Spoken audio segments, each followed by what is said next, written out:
महान परमेश्वर, हामी तेल बनाएर अभिषेक गर्छौँ।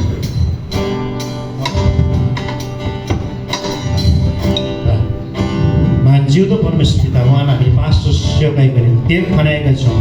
अनि यहाँ डेभिडलाई प्रभु परमेश्वरको हामीले एल्डर सेवकाईको लागि तेल खनाउने छौँ प्रभु परमेश्वर। कसरी तपाईँले प्रभु राजाहरू अभिषेक गर्दाखेरि, मण्डलीको अगुवाहरू अभिषेक गर्दाखेरि प्रभु तेल खनाउनको निम्ति भन्नुभएको, तेलद्वारा अभिषेक गर्नको निम्ति भन्नुभएको छ। अनि ती तेल पवित्र आत्माको रूपमा आज यहाँहरूमाथि हामी खनाउँदछौँ प्रभु परमेश्वर। हाम्रो पास्टरहरूको प्रार्थनाद्वारा अनि पास्टरहरूको प्रभु छुवाईहरूबाट उहाँलाई पवित्र आत्माले प्रभु परमेश्वर अभिषेक गरिदिनुहोस् भनेर हामी प्रार्थना गर्छौँ। धन्यवाद छ प्रभु परमेश्वर।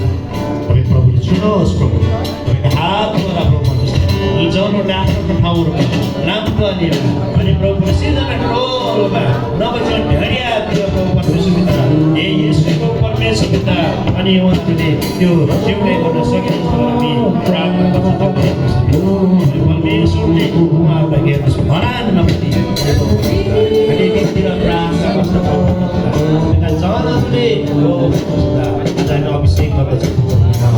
ए प्रभु परमेश्वर सेवकाईलाई प्रज्वलित उहाँहरूको जीवनमा अब शैतानले विभिन्न प्रकारको बाधाहरू, विभिन्न प्रकारको अनि परमेश्वर पिता अप्ठ्यारो मनहरू परीक्षाहरू विजय सुकोस् कि सुकोस् अनि हरेक प्रकारमा उहाँले रूपमा तपाईँलाई पछ्याउन सकेको छ।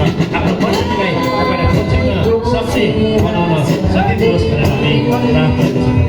हे येशूको हामी भित्र परमेश्वर